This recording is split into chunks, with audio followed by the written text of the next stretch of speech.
Hey friends, welcome to our channel Edu Tak. काफ़ी ज़्यादा gaps हो गए हैं तो वीडियोज लाने में। तो आज जो है हम लोग बहुत दिनों के बाद मिल रहे हैं। बीच में एक्चुअली जो है मैंने पिछले वीडियोज में भी बता रखा था कि कॉलेज वगैरह का चक्कर लगाना पड़ रहा है, इसी वजह से थोड़ा टाइम नहीं मिल पा रहा है। बट अब से जो मैं लुसेंट की जो है ये सीरीज लेके आई हूँ। आप लोग इस बुक से जो है अवेयर होंगे, जो भी जनरल कंपटीशन का प्रिपरेशन कर रहे हैं तो इस बुक से आप लोग ज़रूर ही अवेयर होंगे कि इस बुक में जो है कंटेंट आपको वन लाइनर फॉर्मेट में मिलती है। और आप किसी भी एग्ज़ाम का प्रिपरेशन कर रहे हैं जिसमें जीके जीएस से क्वेश्चन आते हैं तो ये बुक जो है आपके लिए एक तरह से रामबाण ही कह सकते हैं। सबको पता ही है, कोई ऐसा सिंगल एग्ज़ाम नहीं है जिसमें इस बुक से क्वेश्चंस नहीं आते हैं, जो भी वन डे एग्ज़ाम है। तो इस बात का ध्यान रखें, वन डे एग्ज़ाम के लिए मैं बोल रही हूँ। तो आज से जो है इस बुक की सीरीज में कोशिश करूँगी कि इसको जल्दी मैं पूरा कर दूँ। हालांकि हो ही जाएगा, इस बार मैंने सोच रखा है कि जैसे भी वो मैनेज करना है। तो सबसे पहले हम लोग जो है फर्स्ट पेज जो है इतिहास का सेक्शन जिसको कहते हैं एंशिएंट हिस्ट्री से शुरू करेंगे हम लोग। तो आज जो है हम लोग इसी से शुरू करेंगे, तो बिना टाइम वेस्ट किए हुए शुरू करते हैं। और अगर सेशन पसंद आएगा तो प्लीज़ एक लाइक ज़रूर कीजिएगा। जहाँ भी कमी लगे तो कमेंट बॉक्स में ज़रूर बताइएगा, मैं उसको इम्प्रूवमेंट करने की कोशिश ज़रूर करूँगी। और अगर सेशन पसंद आता है तो लाइक करें, सब्सक्राइब करें, ज़्यादा से ज़्यादा शेयर करें अपने फ्रेंड्सों के बीच। तो आइए शुरू करते हैं। इसमें पहला सेक्शन जो है आपका वो हिस्ट्री का है। इसमें पहला सेक्शन आपका हिस्ट्री का है और इसमें भी जो है भारत का इतिहास, इसमें एंशिएंट हिस्ट्री से जो है वो शुरू किया जाएगा। तो भारत के इतिहास के बारे में कुछ डिटेल्स है, आइए उसको भी देख ही लेती हूँ। तो आइए फटाफट देखते हैं। उत्तर में हिमालय से लेकर दक्षिण में जो है समुद्र तक फैला यह उपमहाद्वीप भारतवर्ष के नाम से ज्ञात है, जिसे महाकाव्य तथा पुराणों में भारतवर्ष अर्थात भरतों का देश तथा यहाँ के निवासियों को भारती अर्थात भरत की संतान कहा गया है। तो ये क्वेश्चन आते हैं कि भारत को जो है महाकाव्य पुराणों में क्या कहा गया है, तो भारतवर्ष कहा गया है। भारत एक प्राचीन कबीले का नाम था।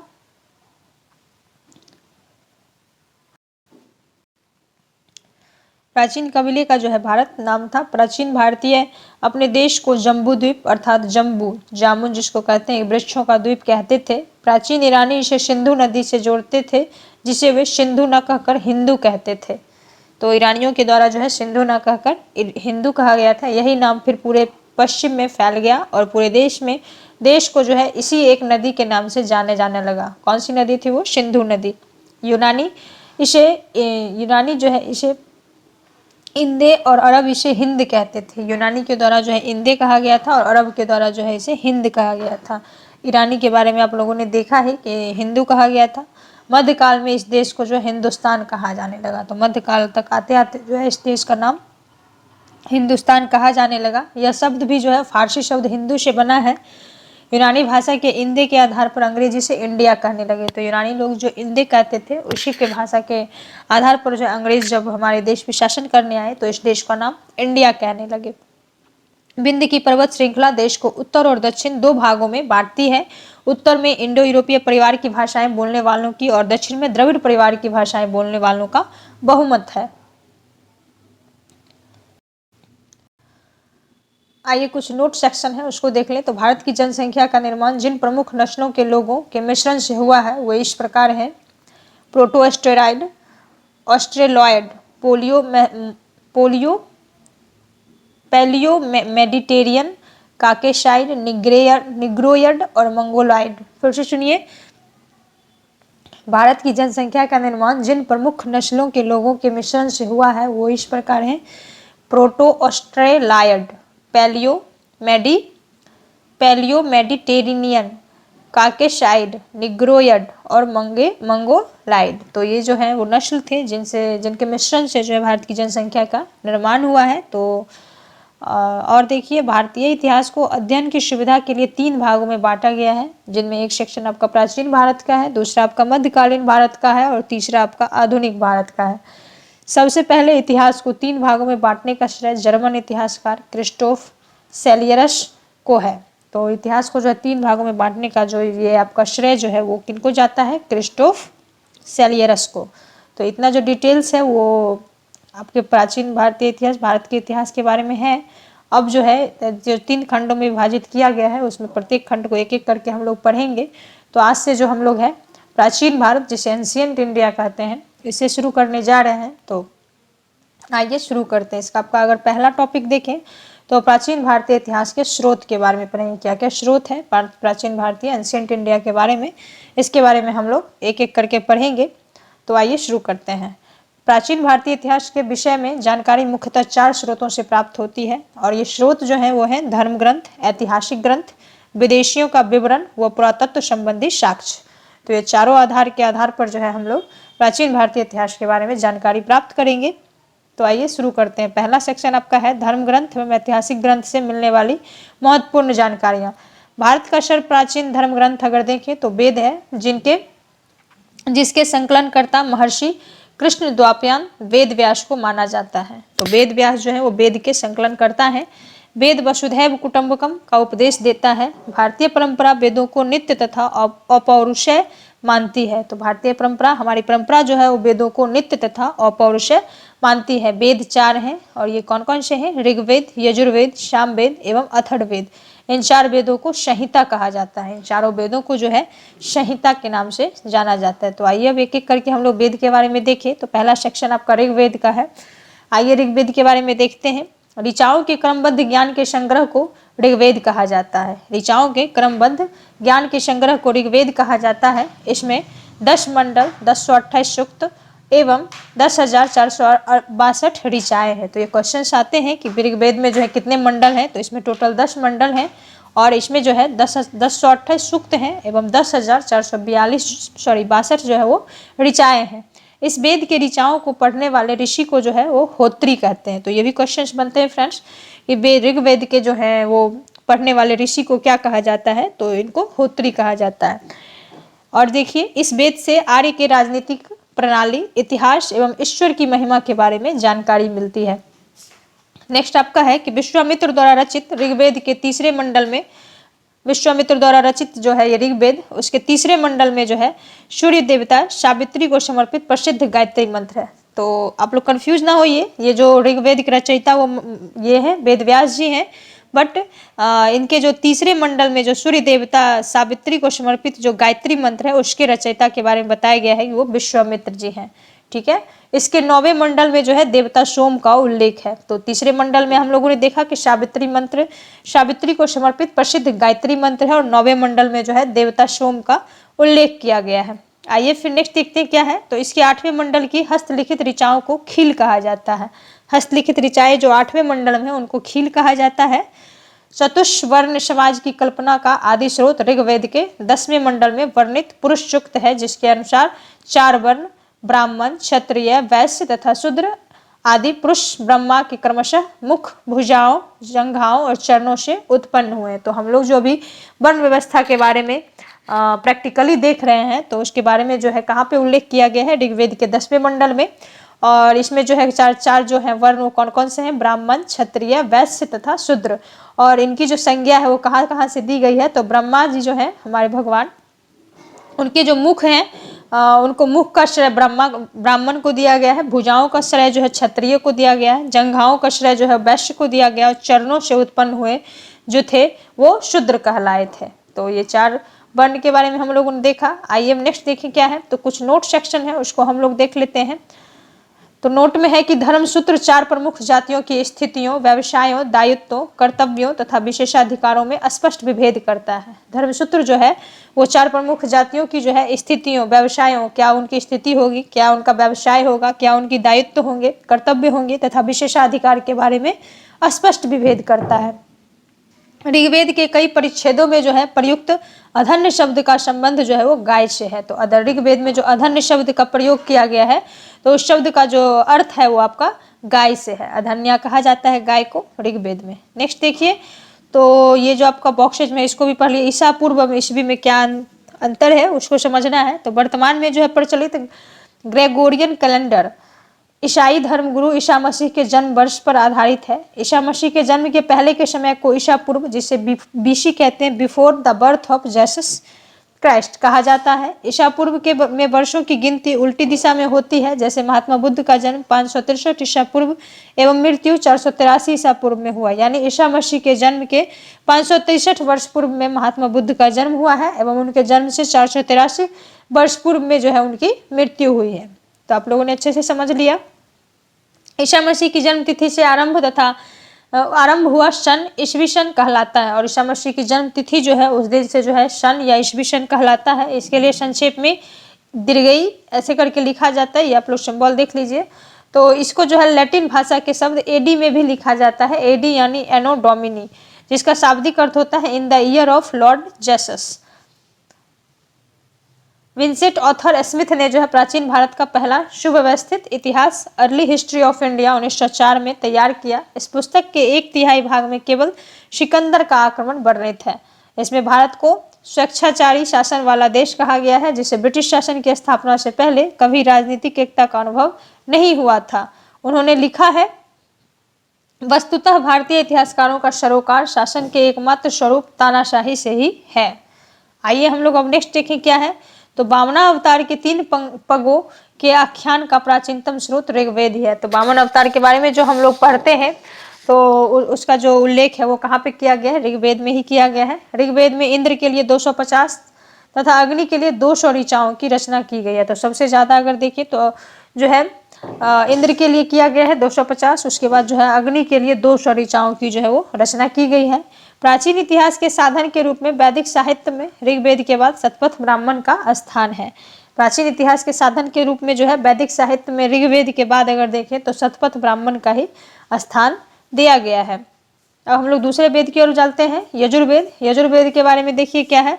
स्वस्वर पाठ के लिए मंत्रों तथा बलि के समय अनुपालन के लिए नियमों का संकलन यजुर्वेद कहलाता है। फिर से सुनिए, स्वस्वर पाठ के लिए मंत्रों तथा बलि के समय अनुपालन, जो मंत्रों तथा बलि के समय जो मंत्र के अनुपालन के लिए जो नियम बनाए गए हैं उनका संकलन आपका यजुर्वेद कहलाता है। इसके पाठकर्ता को अथर्वयु कहते हैं। तो ऋग्वेद में हमने पढ़ा था होत्री कहा जाता है उनके पाठकर्ता को, और यजुर्वेद के पाठकर्ता जो है उनको अथर्वयु कहा जाता है। और एक तरह से देखें तो मंत्रों का कैसे पूजा करना है, अनुपालन मतलब नियम वगैरह के बारे में जो है यजुर्वेद में रहता है। यजुर्वेद में यज्ञों के नियमों एवं विधि विधानों का संकलन मिलता है। इसमें बलिदान विधि का भी वर्णन है। यह एक ऐसा वेद है जो गद्य तथा पद्य दोनों में है। तो गद्य और पद्य दोनों में अगर क्वेश्चन में है तो यजुर्वेद ही है। फिर हम लोग तीसरे वेद को देखें तो सामवेद है। साम का अर्थ, शाब्दिक अर्थ अगर देखें तो गान होता है। इस वेद में मुख्यतः यज्ञों के अवसर पर गाए जाने वाले ऋचाओं का संकलन है। इसके पाठकर्ता को जो है उद्रात्री कहते हैं। इसका संकलन अगर देखें तो ऋग्वेद पर आधारित है। इसमें 1810 सूक्त हैं जो प्राय ऋग्वेद के लिए लिए गए हैं। इसका संकलन ऋग्वेद पर आधारित है। इसमें जो है 1810 सूक्त है। फिर से सुनिए, इसका संकलन ऋग्वेद पर आधारित है। इसमें 1810 सूक्त हैं जो प्राय ऋग्वेद से लिए गए हैं। इसमें भारतीय संगीत का जनक भी कहा जाता है। सामवेद को जो है भारतीय संगीत का जनक भी कहा जाता है। इसका शाब्दिक अर्थ ही होता है गान, हम लोगों ने पहले ही देखा। तो यजुर्वेद तथा सामवेद में किसी भी विशिष्ट ऐतिहासिक घटना का वर्णन नहीं मिलता है। यजुर्वेद तथा सामवेद में किसी भी विशिष्ट ऐतिहासिक घटना का वर्णन नहीं मिलता है। एक में नियम कानून के बारे में बताया गया और दूसरा जो आपका है वो आपका गायन संबंधी है। अब हमारा नेक्स्ट वेद जो है वो अथर्ववेद है। तो अथर्ववेद के बारे में हम लोग देखते हैं। अथर्ववेद अथर्वा ऋषि द्वारा रचित इस वेद में कुल जो है 731 मंत्र तथा लगभग जो है 6000 पद्य हैं।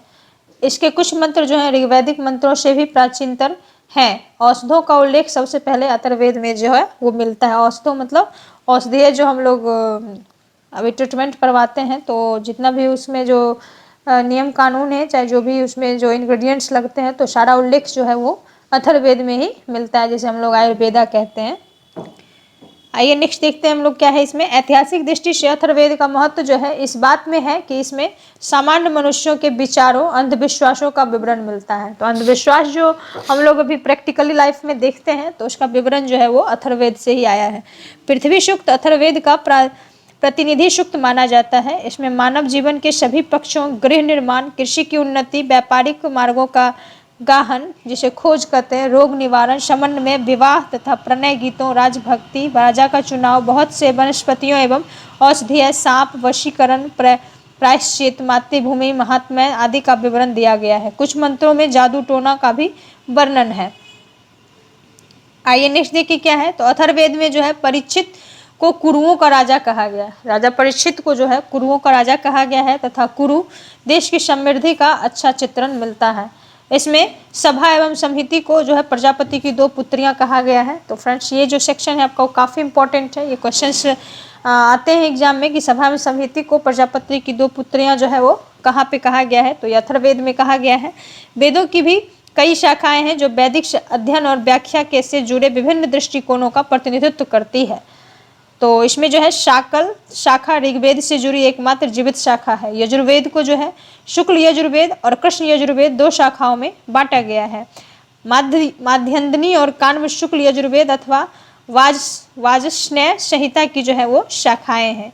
आइए देखिए। तो कृष्ण यजुर्वेद जो है आपका कृष्ण यजुर्वेद से जुड़ी शाखाएं काठक, कनिष्ठल, मैत्रायणी और तैत्तिरीय हैं। कौथुम, रानायनी और जैमिनीय या तलवाकर सामवेद की शाखाएं हैं। अथर्ववेद की शाखाएं शौनक और पैपल्लाद है।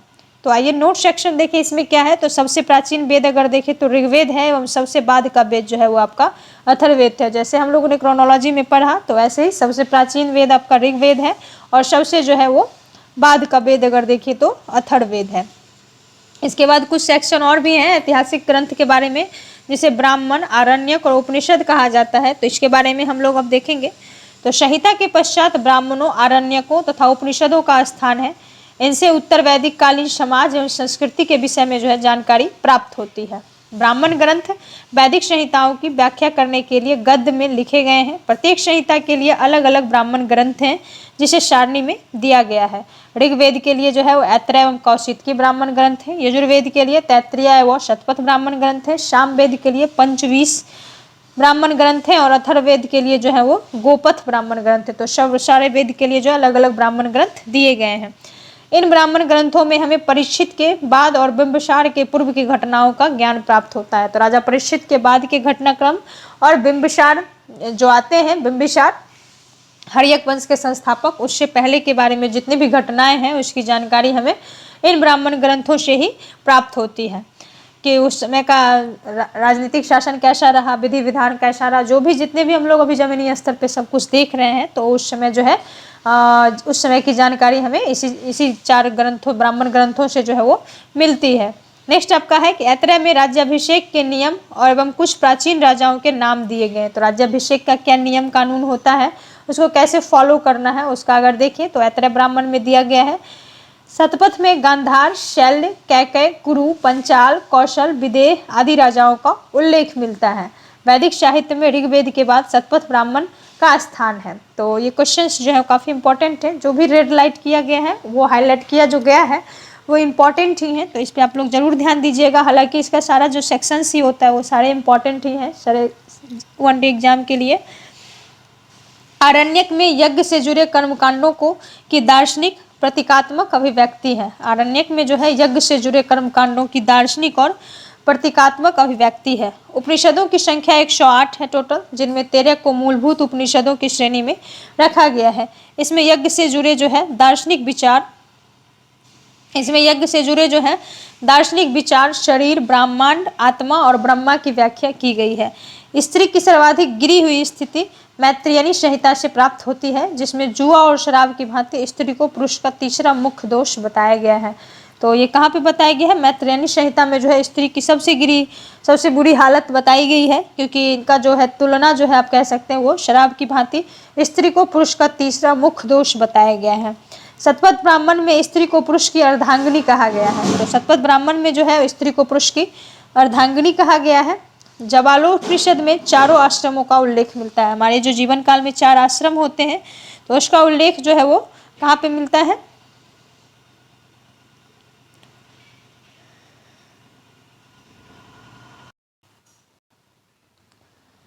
जबालोपनिषद में जो है 4 आश्रमों का उल्लेख मिलता है। 4 आश्रम जो हमारे जीवन में आते हैं, गृहस्थ आश्रम और भी जो 4 आश्रम हैं उसके बारे में जो है कहाँ से जबालोपनिषद में जो है ये चर्चा मिलती है। स्मृति ग्रंथों में सबसे प्राचीन एवं प्रामाणिक मनुस्मृति मानी जाती है। तो स्मृति ग्रंथों में जो सबसे प्राचीन एवं प्रामाणिक जो है ऑथेंटिक जिसको कहते हैं इंग्लिश में, तो वो मनुस्मृति को ही मानी गई है। यह शुंग काल का मानक ग्रंथ था। नारद स्मृति गुप्त युग के विषय में जानकारी प्रदान करता है। तो शुंग काल का जो है मनुस्मृति वो मानक ग्रंथ था। नारद स्मृति जो है वो गुप्त युग के विषय में जानकारी प्रदान करता है। कौन सा? नारद स्मृति। आइए नेक्स्ट देखें क्या है। वेद, वेदांग एवं सूत्र के बारे में है, तो आइए पता करते हैं। वेदों की को भली भांति समझने के लिए 6 वेदांगों की रचना हुई है। ये है शिक्षा, शुद्ध उच्चारण शास्त्र, कल्प, कर्मकांडीय विधि, निरुक्त, शब्दों की व्युत्पत्ति का शास्त्र, व्याकरण, छंद व ज्योतिष। तो ये जो 6 वेदांग हैं, इनसे हमको जो है वेदों को भली भांति समझने में सहायता मिलती है। आइए हम नेक्स्ट देखें क्या है। वैदिक साहित्य को अक्षुण्ण बनाए रखने के लिए सूत्र साहित्य प्रणयन किया गया है। स्रोत, गृह तथा धर्म सूत्रों के अध्ययन हमें यज्ञ विधि विधानों, कर्मकांडों तथा राजनीतिक विधि व्यवहार से संबंधित महत्वपूर्ण बातें ज्ञात करते हैं। प्रमुख सूत्रकारों में गौतम बौधायन, आपस्तंभ, वशिष्ठ आदि जो है नाम विशेष रूप से उल्लेखनीय है। सूत्रों में गौतम धर्मसूत्र सबसे प्राचीन जो है वो माना गया है। सूत्रों में आपका गौतम धर्मसूत्र जो है वो सबसे प्राचीन माना गया है। अब पुराण के बारे में देखते हैं हम लोग। तो भारतीय ऐतिहासिक कथाओं का सबसे अच्छा क्रमबद्ध विवरण पुराणों में मिलता है। भारतीय ऐतिहासिक कथाओं का जो है सबसे अगर क्रमबद्ध विवरण कहें तो पुराणों में ही मिलता है। इसके रचयिता लोमहर्ष अथवा इनके पुत्र उग्रश्रवा माने जाते हैं। इनकी संख्या 18 है, जिनमें से केवल 5 मत्स्य, वायु, विष्णु, ब्राह्मण एवं भागवत में ही जो है वो राजाओं व वंशावलियां पाई जाती है। तो इनमें से जो 5 में ही जो है वो राजाओं एवं वंशावली जो है वो पाई जाती है। पुराणों में जो है मत्स्य पुराण सबसे प्राचीन एवं प्रमाणिक है। स्मृतियों में हम लोगों ने देखा भी कि मनुस्मृति सबसे प्राचीन एवं प्रमाणिक है। तो पुराणों में जो है वो मत्स्य पुराण आपका जो है सबसे प्राचीन एवं प्रमाणिक है। आइए आगे देखें। तो अधिकतर पुराण सरल संस्कृत श्लोक में लिखे गए हैं। स्त्रियां तथा शूद्र जिन्हें वेद पढ़ने की अनुमति नहीं थी वे भी पुराण सुन सकते थे। स्त्रियां तथा शूद्र जिन्हें वेद पढ़ने की अनुमति नहीं थी वो भी पुराण को बैठ के सुन सकते थे। पुराणों का पाठ पुजारी मंदिर में किया करते थे। सामाजिक एवं सांस्कृतिक दृष्टि से जो है अग्नि पुराण का काफी महत्व है, जिसमें राजतंत्र के साथ साथ कृषि संबंधी विवरण भी दिया गया है। इसमें राजतंत्र के साथ साथ जो है कृषि संबंधी विवरण भी दिया गया है। बौद्ध, जैन एवं अन्य साहित्य के बारे में हम लोग देखेंगे तो जातक में जो है बुद्ध की पूर्व जन्म की कहानी वर्णित है। हिनयान का प्रमुख ग्रंथ कथा वस्तु, जिसमें महात्मा बुद्ध का जीवन चरित्र अनेक कथानकों के साथ वर्णित है। जातक में बुद्ध की पूर्व जन्म की कहानी वर्णित है। हिनयान का प्रमुख ग्रंथ कथा वस्तु है, जिसमें महात्मा बुद्ध का जीवन चरित्र अनेक कथानकों में के साथ जो है वो वर्णित है। जैन साहित्य को आगम कहा जाता है। जैन धर्म का प्रारंभिक इतिहास कल्प सूत्र से ज्ञात होता है। जैन ग्रंथ भगवती सूत्र में महावीर के जीवन कृत्यों तथा अन्य समकालिकों के साथ उनके संबंधों का विवरण मिलता है। अर्थशास्त्र के लेखक चाणक्य, जिन्हें कौटिल्य या विष्णुगुप्त भी कहा जाता है, ये कौन है? अर्थशास्त्र के लेखक। यह 15 अधिकरणों में 180 प्रकरणों में विभाजित है। इसमें मौर्यकालीन इतिहास की जानकारी प्राप्त होती है। अनुवादक जो है वो श्याम शास्त्री हैं। नेक्स्ट आपका देखें तो संस्कृत साहित्य में ऐतिहासिक घटनाओं को क्रमबद्ध लिखने का सर्वप्रथम प्रयास कल्हण के द्वारा किया गया। कल्हण द्वारा रचित पुस्तक राजतरंगिणी, राजाओं की नदी, जिसका अर्थ है। इस ग्रंथ में 8 सर्ग हैं, जिन्हें तरंगों की संज्ञा दी गई है।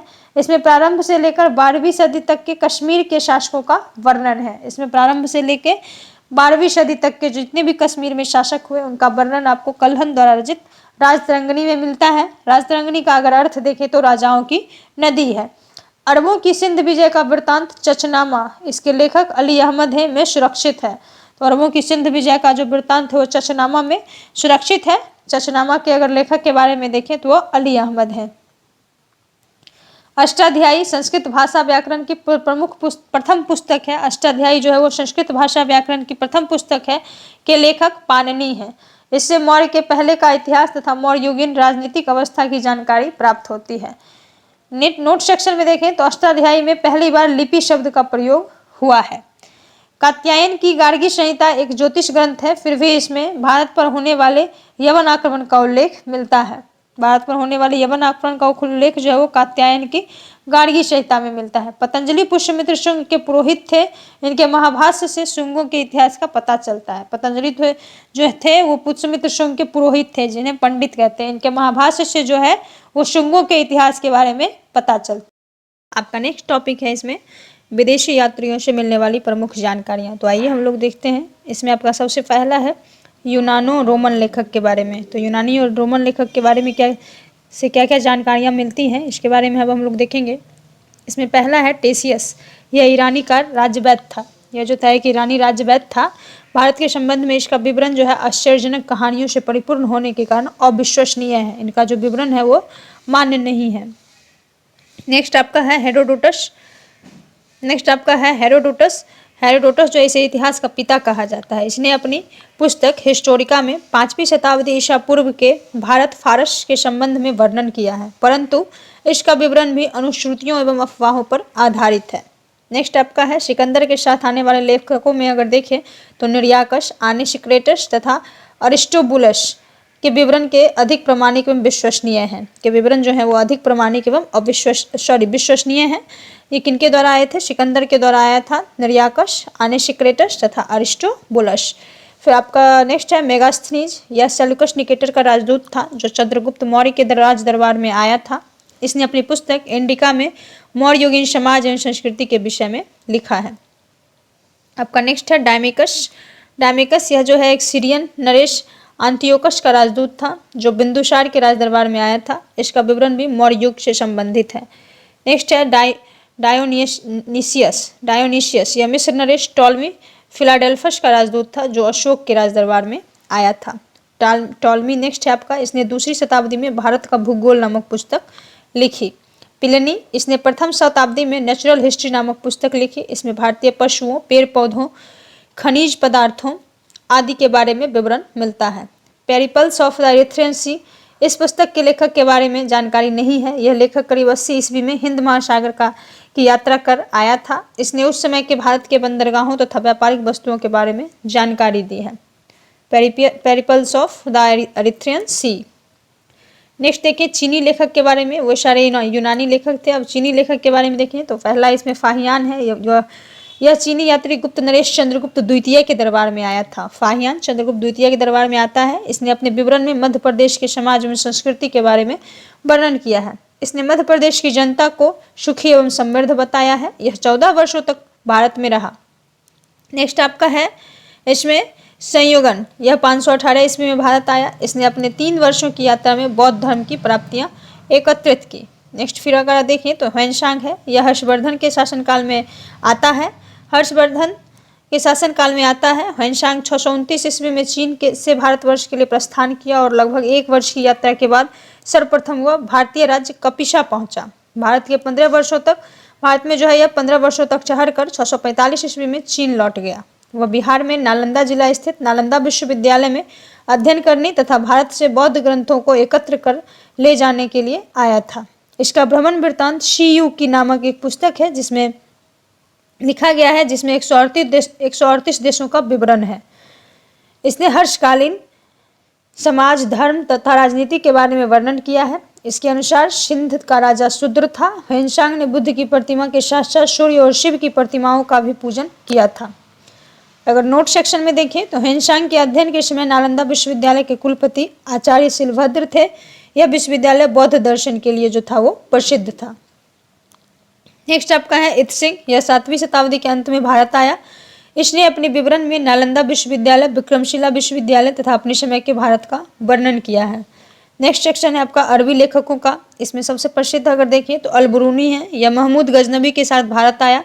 अल-बुरूनी ख्वारिज्म या ख्वीब का रहने वाला था। आधुनिक तुर्कमेनिस्तान जो भी है उसका नाम पहले जो था वो ख्वारिज्म या ख्वीब था। अरबी में लिखी गई उसकी कृति किताबुल हिंद या तहकीक हिंद भारत एक खोज जिसे कहते हैं, आज भी इतिहासकारों के लिए एक महत्वपूर्ण स्रोत है। यह एक विस्तृत ग्रंथ है जो धर्म और दर्शन, त्योहारों, खगोल विज्ञान, कीमिया, रीति रिवाजों तथा प्रथाओं, सामाजिक जीवन, भारतौल, मापन विधियों, मूर्तिकला, कानून, मापतंत्र या विज्ञान, आदि विषयों के आधार पर 80 अध्यायों में विभाजित है। इसमें राजपूत कालीन समाज, धर्म, रीति रिवाज, राजनीति आदि पर सुंदर प्रकाश डाला गया है। लास्ट आपका है इसमें इब्न बतूता, इसके द्वारा अरबी भाषा में लिखा गया उसका यात्रा वृत्तांत, जिसे रहला कहा जाता है, 14वीं शताब्दी में भारतीय उपमहाद्वीप के सामाजिक तथा सांस्कृतिक जीवन के विषय में बहुत ही प्रचुर तथा सबसे रोचक जानकारियां देता है। 1333 ईस्वी में दिल्ली पहुंचने पर इसकी विद्वता से प्रभावित होकर सुल्तान मोहम्मद बिन तुगलक ने इसे दिल्ली का काजी या जिसे न्यायाधीश कहते हैं वो नियुक्त किया, मोहम्मद बिन तुगलक ने। फिर अगर अन्य लेखक का सेक्शन देखें तो एक तारानाथ थे, यह एक तिब्बती लेखक था। इसने कंग्यूर तथा तंग्यूर नामक ग्रंथ की रचना की। इसने भारतीय इतिहास के बारे में जानकारी मिलता है। एक नेक्स्ट है आपका मार्को पोलो, यह 13वीं शताब्दी के अंत में पांड्य देश की यात्रा कर आया था। इसका विवरण पांड्य इतिहास के अध्ययन के लिए उपयोगी है। अब नेक्स्ट सेक्शन आपका है पुरातत्व संबंधी साक्ष्य से मिलने वाली जानकारियां। तो पुरातत्व संबंधी जो भी साक्ष्य थे उससे क्या क्या जानकारियां मिली उससे हम लोग देखेंगे। तो आइए इसमें देखें। भारतीय पुरातत्व शास्त्र का पितामह जो है सर अलेक्जेंडर कनिंघम को कहा जाता है। भारतीय पुरातत्व शास्त्र का पितामह सर अलेक्जेंडर कनिंघम को कहा जाता है। 1400 ईसा पूर्व के अभिलेख बोगाज कोई, जिसका मतलब है एशिया माइनर ने, से वैदिक देवता मित्र, वरुण, इंद्र और नाशत्य, जिसे अश्विनी कुमार कहते हैं, के नाम मिलते हैं। फिर से सुनिए, 1400 ईसा पूर्व के अभिलेख जो बोगाज कोई था, जिसे एशिया माइनर भी कहते हैं, से वैदिक देवता मित्र, वरुण, इंद्र और नाशत्य, जिसे अश्विनी कुमार कहते हैं, के नाम मिलते हैं। मध्य प्रदेश में भागवत धर्म विकसित होने का प्रमाण यवन राजदूत हेलियोडोरस के बेशनगर गरुड़ स्तंभ लेख से प्राप्त होता है। मध्य प्रदेश में भागवत धर्म विकसित होने का प्रमाण जो है यवन राजदूत हेलियोडोरस के बेशनगर गरुड़ स्तंभ लेख से प्राप्त होता है। आपका नेक्स्ट है इसमें कि सर्वप्रथम भारतवर्ष का जिक्र हाथी गुफा अभिलेख में है। सर्वप्रथम भारतवर्ष का जिक्र जो है वो हाथी गुफा अभिलेख में है। सर्वप्रथम दुर्भक्षी का जानकारी देने वाला अभिलेख शाहगौरा अभिलेख है। इस अभिलेख में संकट काल में उपयोग हेतु खाद्यान्न सुरक्षित रखने का भी उल्लेख है। सर्वप्रथम भारत पर होने वाले हून आक्रमण की जानकारी भीतरी स्तंभ लेख से प्राप्त होती है। सती प्रथा का पहला लिखित साक्ष्य एरन अभिलेख से प्राप्त होती है। शासक जो थे वो भानुगुप्त थे। सातवाहन राजाओं का पूरा इतिहास उनके अभिलेखों के आधार पर लिखा गया है। सातवाहन राजाओं का जो पूरा इतिहास उनके अभिलेखों के आधार पर लिखा गया है। और इससे पहले हम लोगों ने पढ़ा, ये काफ़ी इंपॉर्टेंट है कि सती प्रथा का पहला लिखित अगर साक्ष्य देखें तो एरन अभिलेख से प्राप्त होता है। आइए नेक्स्ट देखें। तो रेशम बुनकर की श्रेणियों की जानकारी मंदसौर अभिलेख से प्राप्त होती है। मंदसौर अभिलेख से जो है रेशम बुनकरों की श्रेणियों की जानकारी प्राप्त होती है। कश्मीरी नवपाषाणिक पुरास्थल बुर्जहोम से गर्तावास, गड्ढा का घर जिसे कहते हैं, का साक्ष्य मिला है। कश्मीरी नवपाषाणिक पुरास्थल जो बुर्जहोम से जब गर्तावास के साक्ष्य मिले हैं। इनमें उतरने के लिए सीढ़ियां होती थी। यहाँ मनुष्य के साथ उनके पालतू कुत्ते भी दफनाने की प्रथा प्रचलित थी। प्राचीनतम सिक्कों को आहत सिक्के कहा जाता था। इसी को साहित्य में कशार्पण कहा गया है। तो प्राचीनतम सिक्के को आहत सिक्का कहा जाता था, जिसे साहित्य में कशार्पण कहा गया है। सर्वप्रथम सिक्कों पर लेख लिखने का कार्य जो है यवन शासकों ने किया है। सर्वप्रथम सिक्कों पर लेख लिखने का कार्य यवन शासकों के द्वारा ही किया गया है। आइए अब कुछ शासक हैं उनके अभिलेख के बारे में देखें। तो हाथी गुम्फा अभिलेख तिथि रहित जो अभिलेख है, इसके शासक अगर देखें तो कलिंग राजा खारवेल हैं। फिर आपका जूनागढ़ अभिलेख जो गिरनार में है, गिरनार माउंटेन पर, तो इसके शासक रुद्रदामन हैं। नासिक अभिलेख गौतम बालश्री। प्रयाग स्तंभ लेख समुद्रगुप्त। एहोल अभिलेख पुलकेशिन द्वितीय। मंदसौर अभिलेख मालवा नरेश यशोवर्मन। ग्वालियर अभिलेख प्रतिहार नरेश भोज। भीतरी एवं जूनागढ़ अभिलेख स्कंदगुप्त। और एक आपका नेक्स्ट है कि देवपारा अभिलेख बंगाल शासक विजय सेन। कुछ नोट सेक्शन है। अभिलेखों का अध्ययन इपिग्राफी कहलाता है। तो अभिलेखों का जो अध्ययन है वो क्या कहलाता है आपका? इपिग्राफी। आइए नेक्स्ट देखिए क्या है। समुद्रगुप्त की बीना बजाती हुई मुद्रा वाले सिक्के से उसके संगीत प्रेमी होने का प्रमाण मिलता है। समुद्रगुप्त जो थे वो बीना बजाते हुए उनके सिक्के पे मुद्रण मिलता है, जिससे उनका संगीत प्रेमी होने का प्रमाण मिलता है। अरिकमेडु जिसे पुडुचेरी के निकट है, से रोमन सिक्के प्राप्त हुए हैं। कुछ नोट सेक्शन है। सबसे पहले भारत के संबंध बर्मा, सुवर्ण भूमि वर्तमान में म्यांमार तथा मलाया, स्वर्ण द्वीप, कंबोडिया और जावा से स्थापित हुए। सबसे पहले भारत के संबंध जो हैं वो बर्मा, मलाया, कंबोडिया और जावा से स्थापित हुए। आइए नेक्स्ट देखें क्या है आपका। उत्तर भारत के मंदिरों की कला की शैली नागर शैली एवं दक्षिण भारत के मंदिरों की कला द्रविड़ शैली कहलाती है। उत्तर भारत में जो कला की शैली है उसे मंदिरों की कला की शैली उसे नागर शैली कहते हैं, और दक्षिण भारत की जो मंदिरों के जो आप शेप्स देखेंगे वो अलग ही हैं, तो उसको द्रविड़ शैली कहते हैं। दक्षिणापथ के मंदिरों के निर्माण में नागर एवं द्रविड़ दोनों शैलियों का प्रभाव पड़ा, अतः वह बेसर शैली कहलाती है। और दक्षिणापथ के जितने भी मंदिर हैं उसमें एक तरह से कॉम्बो था, नागर एवं द्रविड़ दोनों शैलियों का प्रभाव पड़ा, तो उसे जो है वो बेसर शैली कहलाती है। पंचायतन शब्द मंदिर रचना शैली से संबंधित है। पंचायतन शब्द जो है मंदिर रचना शैली से संबंधित है। एक हिंदू मंदिर तब पंचायतन शैली कहलाता है जब मुख्य मंदिर 4 सहायक मंदिरों से घिरा होता है। एक हिंदू मंदिर जो है तब पंचायतन शैली कहलाता है जब मुख्य मंदिर 4 सहायक मंदिरों से घिरा होता है। पंचायतन मंदिर के उदाहरण हैं कंदारिया महादेव मंदिर, ब्रह्मेश्वर मंदिर, लक्ष्मण मंदिर, लिंगराज मंदिर, दशावतार मंदिर एवं गोंडेश्वर मंदिर महाराष्ट्र। तो ये सब जो है वो पंचायतन मंदिर के उदाहरण हैं। आपका नेक्स्ट टॉपिक है इसमें प्रागैतिहासिक काल के बारे में। तो आइए देखें प्रागैतिहासिक काल के बारे में कि क्या क्या है।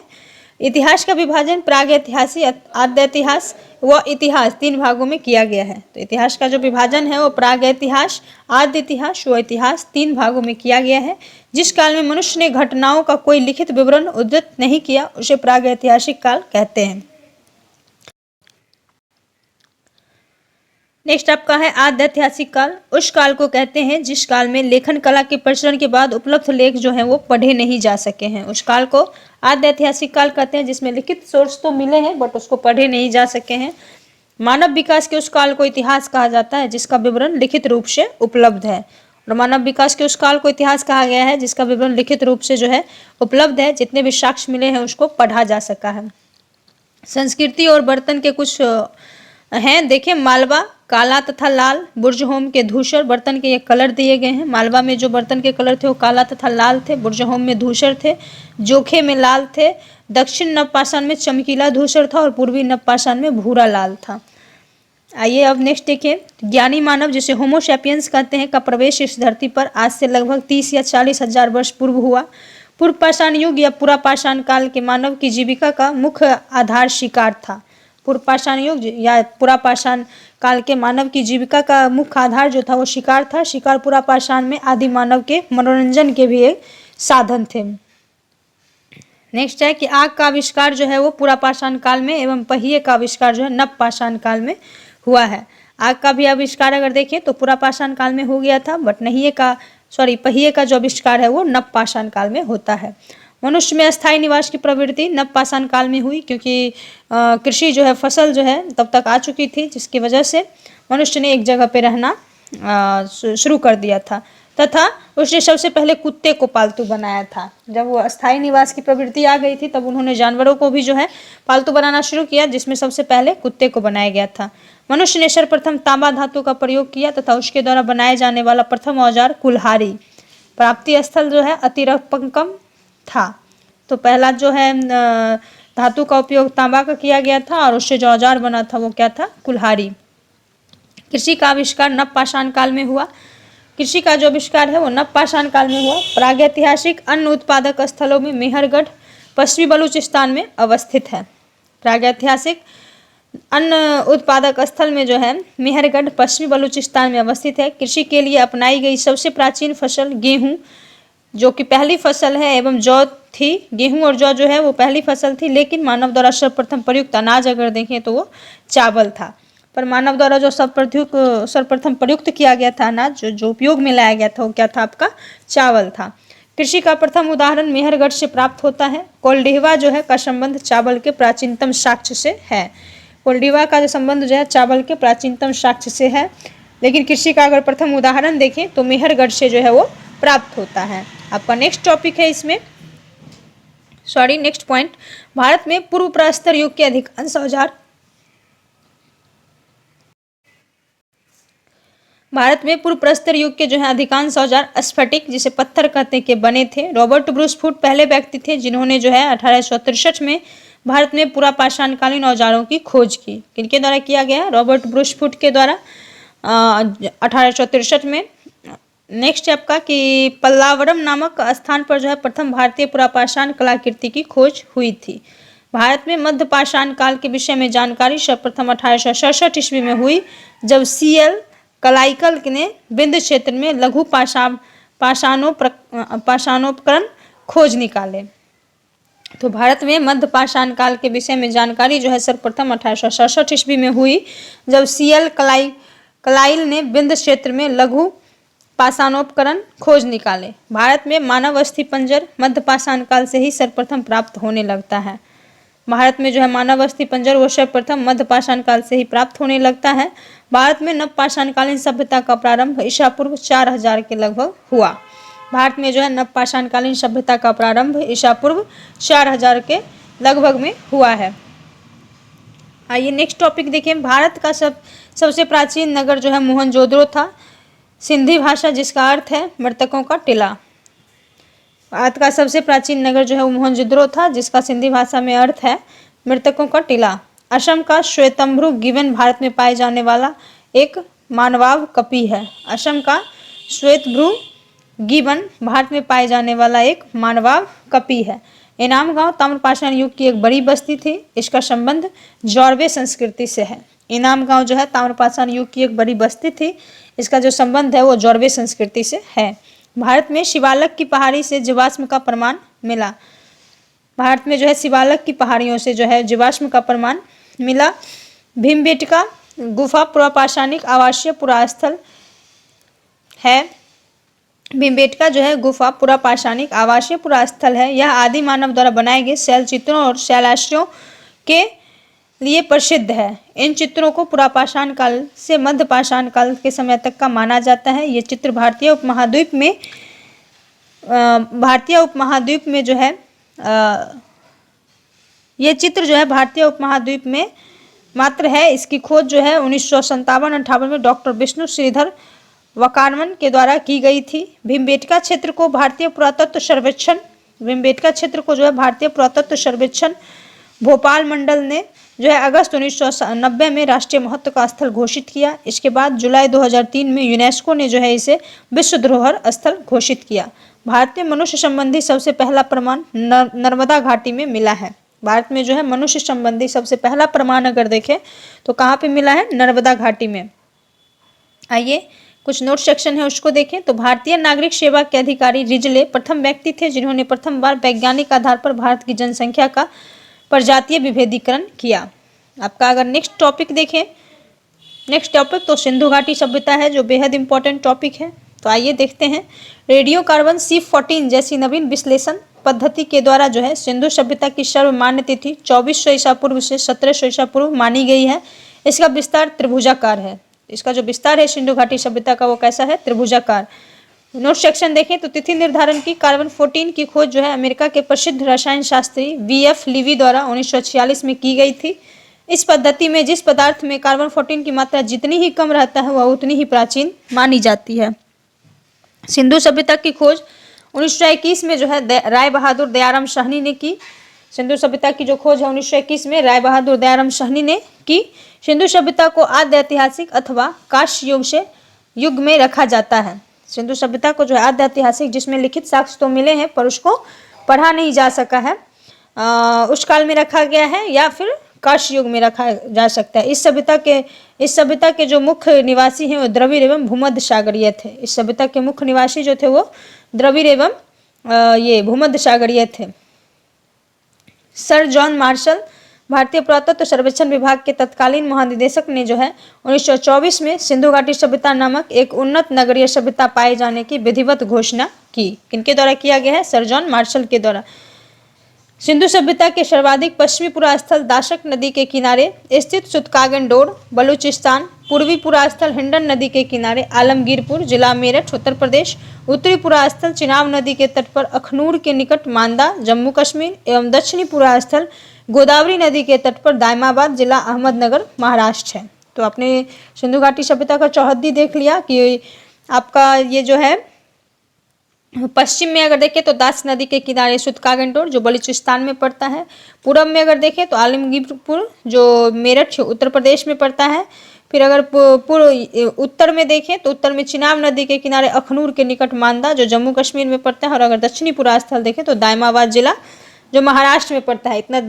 इतने जगह पर जो है वो सिंधु घाटी सभ्यता फैला हुआ था। सिंधु घाटी सभ्यता या सैंधव सभ्यता नगरीय सभ्यता थी। सैंधव सभ्यता से प्राप्त परिपक्व अवस्था वाले स्थलों में केवल 6 को ही बड़े नगर की संज्ञा दी गई है। जितने भी स्थल मिले हैं सिंधु घाटी सभ्यता से परिपक्व अवस्था वाले, उनमें केवल 6 को ही जो है बड़े नगर की संज्ञा दी गई है। इसमें मोहनजोदड़ो आपका है, हड़प्पा, गनवारीवाला, राखीगढ़ी, धौलावीरा एवं कालीबंगन, ये 6 जो है वो बड़े स्थल हैं। कुछ नोट सेक्शन है। धौलावीरा भारत में सिंधु घाटी सभ्यता की पहली साइट है जिसे यूनेस्को ने 2021 में विश्व विरासत स्थल की सूची में शामिल किया है। धौलावीरा जो है भारत में सिंधु घाटी सभ्यता की पहली साइट है जिसे यूनेस्को ने 2021 में विश्व विरासत स्थल की सूची में शामिल किया है। स्वतंत्रता प्राप्ति पश्चात जो है हड़प्पा संस्कृति के सर्वाधिक स्थल गुजरात में खोजे गए हैं। स्वतंत्रता प्राप्ति के पश्चात जो है हड़प्पा संस्कृति के सर्वाधिक स्थल गुजरात में खोजे गए हैं। सिंधु घाटी सभ्यता का सबसे बड़ा स्थल मोहनजोदड़ो, जबकि भारत में इसका सबसे बड़ा स्थल राखीगढ़ी घग्गर नदी है जो हरियाणा के हिसार जिले में स्थित है। इसकी खोज अगर देखें तो 1963 में सूरज भान ने की थी। ओवरऑल में है मोहनजोदड़ो सबसे बड़ा स्थल, लेकिन अगर इंडिया के स्तर पर देखें तो वो राखीगढ़ी होगा। लोथल एवं सुतकोतदा जो है सिंधु सभ्यता का बंदरगाह था। ये 2 जो था स्थल वो सिंधु सभ्यता का जो था वो बंदरगाह था। जुते हुए खेत और नक्काशीदार ईंटों के प्रयोग का साक्ष्य जो है वो कालीबंगन से प्राप्त हुआ है। जुते हुए खेत एवं नक्काशीदार ईंटों का जो है प्रयोग कालीबंगन से जो है वो प्राप्त हुआ है। आइए अब नेक्स्ट देखिए क्या है।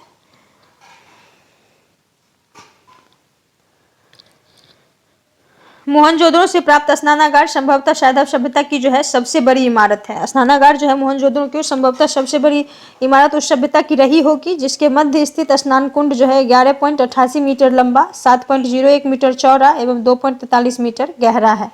अग्निकुंड लोथल एवं कालीबंगन से प्राप्त हुए हैं। अग्निकुंड का साक्ष्य जो है कहाँ से मिले हैं? लोथल एवं कालीबंगन से। मोहनजोदड़ो से प्राप्त एक सील पर 3 मुख वाले देवता पशुपतिनाथ की मूर्ति मिली है। मोहनजोदड़ो से जो एक सील प्राप्त हुआ है उसमें 3 मुख वाले देवता पशुपतिनाथ की मूर्ति मिली है। उनके चारों ओर हाथी, गेंडा, चीता एवं भैंसा विराजमान है और उस पशुपतिनाथ के चारों ओर जो है हाथी, गेंडा, चीता एवं भैंसा विराजमान है। मोहनजोदड़ो से नर्तकी की एक काष्य मूर्ति मिली है। मोहनजोदड़ो से नर्तकी की भी एक जो है काष्य मूर्ति मिली है। हड़प्पा की मोहरों पर सबसे अधिक एक श्रृंगी पशु का अंकन मिलता है। हड़प्पा के मोहरों पर जो है सबसे अधिक एक श्रृंगी पशु का अंकन मिलता है। यहाँ से प्राप्त एक आयताकार मोहर में स्त्री के गर्भ से निकलता पौधा दिखाया गया है। हड़प्पा के मोहरों से सबसे अधिक एक श्रृंगी पशु का अंकन मिलता है। यहाँ से प्राप्त एक आयताकार मोहर में स्त्री के गर्भ से निकलता पौधा दिखाया गया है। मनके बनाने के कारखाने लोथल एवं चाहुंद्रो में मिले हैं। मनके बनाने के जो कारखाने हैं वो लोथल और चाहुंद्रो में मिले हैं। सिंधु सभ्यता की लिपि जो थी वो भाव चित्रात्मक थी क्योंकि उसको पढ़ा नहीं जा सका था। यह लिपि दाईं से बाईं ओर लिखी जाती थी। जब अभिलेख एक से अधिक पंक्तियों का होता था तो पहली पंक्ति दाईं से बाईं और दूसरी बाईं ओर से दाईं ओर लिखी जाती थी। और जब अभिलेख जो है वो बहुत बड़ा होता था, अधिक पंक्तियों का होता था, तो पहली पंक्ति को जो है दाईं से बाईं और दूसरी को फिर बाईं से दाईं लिखा जाता था। इसका नोट सेक्शन देखें तो लेखन कला की उचित प्रणाली विकसित करने वाली पहली सभ्यता अगर देखें तो सुमेरिया की सभ्यता थी। पहली सभ्यता कौन सी थी? सुमेरिया की सभ्यता, जिसने लेखन कला की जो है उचित प्रणाली विकसित की। सिंधु सभ्यता के लोगों ने नगरों तथा घरों के विन्यास के लिए ग्रिड पद्धति अपनाई थी। कौन सी पद्धति? ग्रिड पद्धति। घरों के दरवाजे और खिड़कियां सड़क की ओर न खुलकर पिछवाड़े की ओर खुलते थे। केवल लोथल नगर के घरों के दरवाजे मुख्य सड़क की ओर खुलते थे। सिंधु सभ्यता में मुख्य फसल जो थी वो गेहूं और जौ थी। सिंधु सभ्यता के मुख्य फसल जो है वो गेहूं और जौ थे। सैंधववासी मिठास के लिए शहद का प्रयोग करते थे। मिठास के लिए शहद का प्रयोग इन लोगों के द्वारा किया जाता था। मिट्टी से बने हल का साक्ष्य बनमाली से मिला है। मिट्टी से बने जो है हल का साक्ष्य वो बनमाली से मिला है। रंगपुर एवं लोथल से चावल के दाने मिले हैं जिनसे धान की खेती होने का प्रमाण मिलता है। रंगपुर एवं लोथल से चावल के दाने मिले हैं जिनसे धान की खेती होने का प्रमाण मिलता है। चावल के प्रथम साक्ष्य लोथल से ही प्राप्त हुए हैं और चावल का जो प्रथम साक्ष्य है वो लोथल से ही प्राप्त हुआ है। सुटकोतदा, कालीबंगन और लोथल से सैंधवकालीन घोड़े के अस्थि पंजर मिले हैं। सुटकोतदा, कालीबंगन एवं लोथल से जो है सैंधवकालीन घोड़े के अस्थि पंजर मिले हैं। तौल की इकाई संभवतः जो है 16 के अनुपात में थी। तौल की जो उनकी इकाई थी वो संभवतः 16 के अनुपात में थी। सैंधव सभ्यता के लोग जो है यातायात के लिए 2 पहियों एवं 4 पहियों वाली बैलगाड़ी या भैंसा गाड़ी का जो है वो उपयोग करते थे। सैंधव सभ्यता के लोग यातायात एक जगह से दूसरी जगह तक जाने के लिए 2 पहियों एवं 4 पहियों वाली बैलगाड़ी या भैंसा गाड़ी का प्रयोग करते थे। मेसोपोटामिया के अभिलेख में जो वर्णित मेलुहा शब्द का अभिप्राय अगर देखें तो सिंधु सभ्यता से ही है। मेसोपोटामिया के जो अभिलेख हैं उसमें वर्णित एक मेलुहा शब्द है जिसका अभिप्राय जो है सिंधु सभ्यता से ही है। सैंधव संभवतः हड़प्पा संस्कृति का शासन जो है वणिक वर्ग के हाथों में था। संभवतः हड़प्पा संस्कृति का जो शासन था वो वणिक वर्ग के हाथों में था। आपका नेक्स्ट है, पिग्गट ने जो है हड़प्पा एवं मोहनजोदड़ो को एक विस्तृत साम्राज्य की जुड़वा राजधानी कहा है। पिग्गट के द्वारा जो है हड़प्पा एवं मोहनजोदड़ो को एक विस्तृत साम्राज्य की जुड़वा राजधानी कहा है। सिंधु सभ्यता के लोग जो है धरती को उर्वरता की देवी मानकर उसकी पूजा किया करते थे। सिंधु सभ्यता के लोग जो थे वो धरती को उर्वरता की देवी मानकर उसकी पूजा किया करते थे। वृक्ष पूजा एवं शिव पूजा के प्रचलन के साक्ष्य भी सिंधु सभ्यता से मिलते हैं। वृक्ष पूजा और शिव पूजा के साक्ष्य भी जो है वो सिंधु सभ्यता से मिलते हैं। स्वास्तिक चिन्ह संभवतः जो हड़प्पा सभ्यता की ही देन है। स्वास्तिक चिन्ह जो है वो संभवतः हड़प्पा सभ्यता की ही देन है। इस चिन्ह से सूर्योपासना का अनुमान लगाया जाता है। इस चिन्ह से जो सूर्योपासना का अनुमान लगाया जाता है। सिंधु घाटी के नगरों में किसी भी मंदिर के अवशेष नहीं मिले हैं और सिंधु घाटी के जो नगर हैं उसमें किसी भी प्रकार के मंदिर के अवशेष जो है अब तक नहीं मिले हैं। सिंधु सभ्यता में मातृदेवी की उपासना सर्वाधिक प्रचलित थी। सिंधु सभ्यता में जो थी वो मातृदेवी की उपासना सर्वाधिक प्रचलित थी। कहा जाता है कि मातृसत्तात्मक जो है वो साम्राज्य भी था, सभ्यता भी थी। पशुओं में कुंवर वाला सार इस सभ्यता के लोगों के लिए विशेष पूजनीय था। पशुओं में कुंवर वाला सार जो है वो इस सभ्यता के लोगों के लिए विशेष पूजनीय था। स्त्री मृण मूर्तियां, मिट्टी की मूर्तियां अधिक मिलने से ऐसा अनुमान लगाया जाता है कि सैंधव समाज मातृसत्तात्मक था। स्त्री मृण मूर्तियां, मिट्टी की मूर्तियां जो है अधिक मिलने से अनुमान लगाया जाता है कि सैंधव समाज जो था वो मातृसत्तात्मक था। सैंधववासी सूती एवं ऊनी वस्त्रों का प्रयोग करते थे। सैंधववासी जो थे वो सूती एवं ऊनी वस्त्रों का प्रयोग करते थे। मनोरंजन के लिए सैंधववासी मछली पकड़ना, शिकार करना, पशु पक्षियों को आपस में लड़ाना, चौपर और पाशा खेलना आदि साधनों का प्रयोग करते थे। तो ये सब उनके मनोरंजन के साधन थे। सिंधु सभ्यता के लोग काले रंग से डिजाइन किए हुए लाल मिट्टी के बर्तन बनाते थे। काले रंग से डिजाइन किए हुए लाल मिट्टी के बर्तन बनाते थे। सिंधु घाटी के लोग तलवार से परिचित नहीं थे। कालीबंगन एकमात्र हड़प्पाकालीन स्थल है जिसका निचला शहर भी किले से घिरा हुआ था। कालीबंगन जो था एकमात्र हड़प्पाकालीन स्थल था जिसका निचला शहर भी जो था वो किले से घिरा हुआ था। कालीबंगन का अर्थ काली चूड़ियां है। यहाँ से पूर्व हड़प्पा स्तरों के खेत जोते जाने और अग्नि पूजा की प्रथा के प्रमाण मिले हैं। यहाँ से जो है पूर्व हड़प्पा स्तरों के खेत जोते जाने के और अग्नि पूजा की प्रथा के प्रमाण मिले हैं। पर्दा प्रथा एवं वैश्यवृत्ति सैंधव सभ्यता में प्रचलित थी। पर्दा प्रथा एवं वैश्यवृत्ति जो है वो सैंधव सभ्यता में प्रचलित थी। शवों को जलाने एवं गाड़ने यानी दोनों प्रथाएं प्रचलित थी। शवों को जलाने एवं गाड़ने यानी दोनों प्रथाएं जो थी वो प्रचलित थी। हड़प्पा में शवों को दफनाने जबकि मोहनजोदड़ो में जलाने की प्रथा विद्यमान थी। हड़प्पा में जो था वो शव को दफना दिया जाता था जबकि मोहनजोदड़ो में जलाने के भी प्रमाण मिले हैं। लोथल एवं कालीबंगा में युग्म समाधियां मिली है। यहाँ से जो है युग्म समाधियां मिली है। सैंधव सभ्यता के विनाश का संभवतः सबसे प्रभावी कारण बाढ़ था। सैंधव सभ्यता के विनाश का अगर सबसे प्रभावी कारण देखें तो बाढ़ को ही माना गया है। आग में पकी हुई मिट्टी को टेराकोटा कहा जाता है। आग में पकी हुई मिट्टी को क्या कहा जाता है? टेराकोटा। टेराकोटा एक आप जिसको हम लोग आम भाषा में सांचा कहते हैं, जिसमें जो है आप मूर्तियां वगैरह का निर्माण किया जाता है। उसमें जो उसके मटेरियल होते हैं वो डाल दिए जाते हैं और कुछ दिन के बाद जब हटाए जाते हैं तो हूबहू जो है वैसा ही निकल जाता है। तो उसी को टेराकोटा, सांचा जिसको हम लोग बोलते हैं, उसी को जो है टेराकोटा कहा जाता है, जो मिट्टी में पकी हुई होती थी।